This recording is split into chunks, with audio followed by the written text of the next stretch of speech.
didn't take you for a scholarly van. Oh, this? Well, it's Valisthea, a culinary pilgrimage. I borrowed it from old tomes. Seems there's no creature in the realm so foul it can't be cooked up into something delicious. Think I'll stick to the unfoul ones, thanks. Oh, where's your sense of adventure, Sid? Honestly, one glance at these recipes, and even you would trade in your sword for a butcher's cleaver. From spit roasts to sweetmeats, this book has them all. What I wouldn't give to bring these recipes to life. If it's my blessing you're hoping for, then by all means. Well, I'm no hunter, Sid. The first tunnel worm I came across would be the death of me. But you're made of sterner stuff. Would you help me resurrect one of these recipes? Something tells me you won't be taking no for an answer. Fine, I'll help. Fantastic! Thank you. So, dare I ask what's on the menu? Chance's Stew. It was once a favourite among the gourmands of Oriflamme, if the author is to be believed. Though Molly's never heard of it. The only problem is that while the recipe is extremely detailed in most respects, it's infuriatingly cryptic as to the main ingredient. A beast, no doubt. Most likely something that would make easy work of a simple cook with more broth than brawn, but unwanted violets. I've no idea what they might be. Does the book say anything else? Well, only that the sweetest violets sprout atop the bed of roses. Roses. Rosaria, perhaps?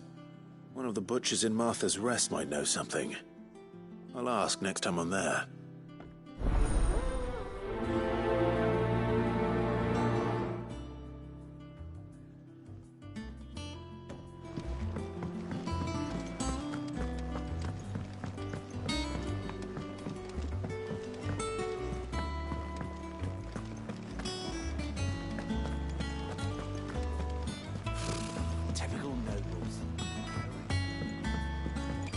Did we never hear There are new about these billets being guardians of the posted flame? every... Clive! Oh, am I glad to see you? Is something wrong? It's Blackthorn. He ain't himself. And if I'm honest, he ain't been for a while. Look, normally it only takes a couple of drinks to perk him back up, but not this time. Something's getting him down. And whatever it is, he ain't telling. It's like he's lost his spark, you know? He's barely got enough fire in his belly to get the ump about stuff. But I'm thinking he might if we both bent his ear, because he respects you, innit? So, what you say? Fine. If you think it will help. I knew you'd understand. But if he doesn't want to talk, we let him be. He'll open up when he's ready. All right. Now, he'll only smell a rat if we both turn up at once. So, I'll go first, and you can meet us at the forge. Wait a bit, then head over when you're ready.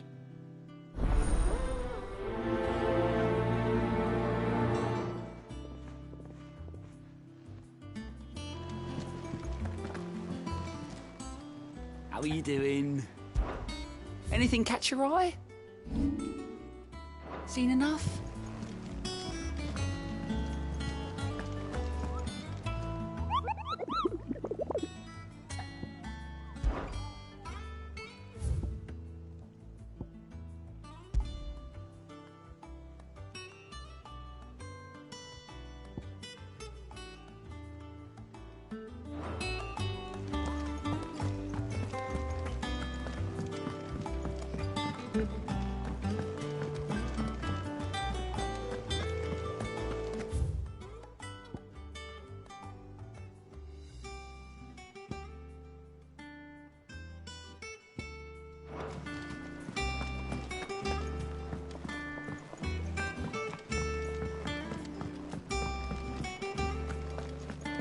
That monster's taken quite a liking to Lady Catherine.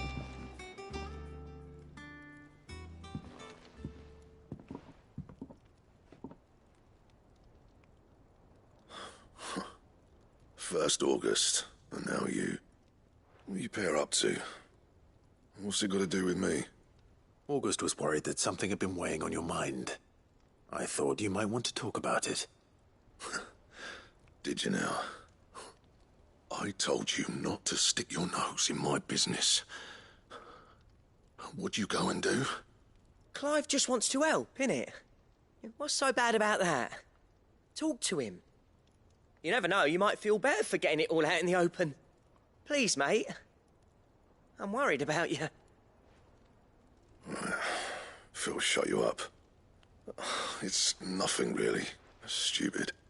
Not the sort of thing you bother people about. Why don't you tell us all the same?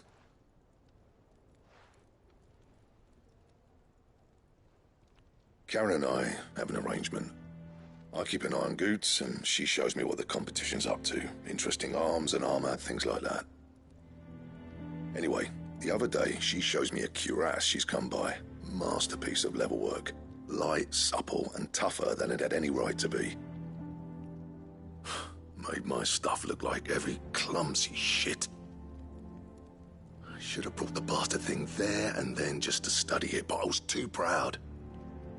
And now every time I reach for my hammer, I'm reminded that I'm not the craftsman I thought I was. There. You happy? You got what you came for.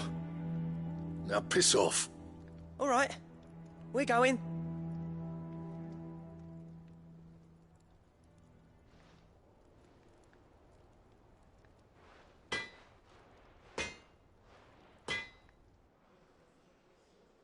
I always thought of old Blackthorn as a bit of a force of nature. Like a storm cloud full of ale. Didn't think anything could rattle him. Least of all a stupid piece of leather. Blackthorn's always taken pride in his craft. Questioning it means questioning himself. Something tells me this is only going to get worse. If he has doubts, it will affect his work, which will only add to his problems. We need to nip this in the bud. I couldn't agree more. He said he should have bought that cuirass. Perhaps we should track it down for him. Assuming you're happy to help, that is. Too bloody right I am. Glad to hear it. First things first, then. We need to speak to Karen. That monster's taken quite a lot. Karen, do you have a moment? Blackthorn mentioned that you'd recently come by a leather cuirass. An exquisite example of the craft, from what he told us. And he ain't been himself since he saw it. So we thought we'd buy it for him. Sorry, sold it already. Didn't think Blackthorn cared for it the way he turned his nose up. But it was nicely put together, that's for certain. Even if the bloke who made it is a bit of an odd one. Happened across him on my travels. Asked all his stuff to order, but the fella who commissioned it refused to pay. He didn't like the colour of summit. So I took it off his hands for a fair price.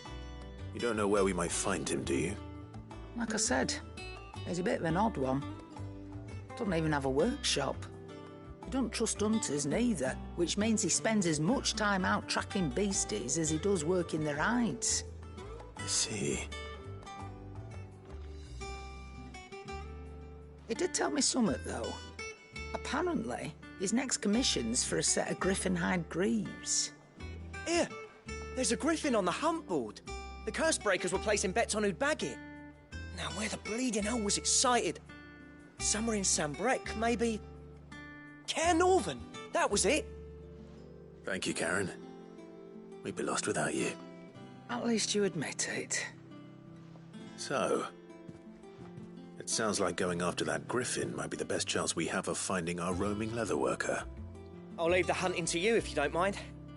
While you get on with that, I'll ask round the markets. See if I can't sniff out who he is and where he's hiding. Good idea. Hopefully one of us will be able to track him down.